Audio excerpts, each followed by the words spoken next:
హరీష్ రావు గారు మీ బామ్మర్ది ఒక ప్రెస్ మీట్ పెట్టి మాట్లాడతారు, మీరు ఒక ప్రెస్ మీట్ పెట్టి మాట్లాడతారు.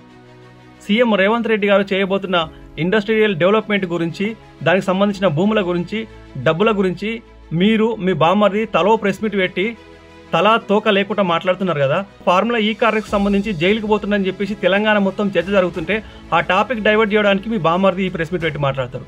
మీరైనా కొంచెం తెలివిగా మాట్లాడతారనుకుంటే శాసనసభలో దీని గురించి చర్చ చేద్దాం, ఇండస్ట్రియల్ డెవలప్మెంట్కి సంబంధించిన భూముల గురించి చర్చ చేద్దాం శాసనసభలో అని చెప్పేసి మీరు అంటున్నారు.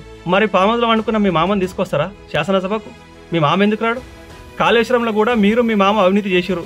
మీ మరదలేమో లిక్కర్ స్కామ్లు చేసింది, మీ బామ్మర్దేమో formula E car race, phone tapping, బల్రా స్కాము, గొల్రా స్కాము, అన్ని స్కాములు మీరే చేస్తారు, మీ ఫ్యామిలీ అంతా చేస్తారు. వీటన్నిటికీ భయపడి సమాధానం చెప్పాల్సి వస్తుందని మీ మామ పామదులో అనుకున్నాడు. మీ బామ్మర్ది ఎట్లయినా జైలుకి పోతుంది కదా, జైలుకి పోయేటోడు కూడా ప్రెస్ మీట్ పెట్టిండు కదా అని చెప్పేసి, మరి నేను పెట్టకపోతే నాకెక్కడ బీఆర్ఎస్ పార్టీ అధ్యక్ష పదవి రాదేమని చెప్పేసి మీరు కూడా ప్రెస్ మీట్ పెట్టిరా? ఎట్లన్నా మిగులు బడ్జెట్ ఉన్న రాష్ట్రాన్ని మీ చేతిలో పెడితే 8 లక్షల కోట్ల అప్పు చేసిరు, దాని గురించి మీరు మాట్లాడరు. దాని గురించి అడిగితే మీ దగ్గర సమాధానం కూడా లేదు. సీఎం రేవంత్ రెడ్డి గారు గవర్నమెంట్ వచ్చిన తర్వాత మీరు చేసిన అప్పులకే మిత్తులు కట్టుకుంటా ఈ తెలంగాణ రాష్ట్రాన్ని ఒక గాడిన పెట్టుకుంటా 2 సంవత్సరాల నుంచి సంక్షేమం ఒకవైపు, అభివృద్ధి ఇంకోవైపు చేస్తూ సీఎం రేవంత్ రెడ్డి గారు తెలంగాణను అభివృద్ధి పదంలో నడిపిస్తుంటే రేవంత్ రెడ్డి గారి మీద, రేవంత్ రెడ్డి ప్రభుత్వం మీద లేనిపోని ఆరోపణలు చేద్దాము, ఏదో బురద జల్దామని చెప్పేసి కార్యక్రమాలు చేస్తున్నారు తప్ప మీకు తెలంగాణపై చిత్తశుద్ధి ఉంటే సీఎం రేవంత్ రెడ్డి గారు తెలంగాణ రైజింగ్ అనే గ్లోబల్ సమ్మిట్ సమావేశం జరుపుతున్నారు.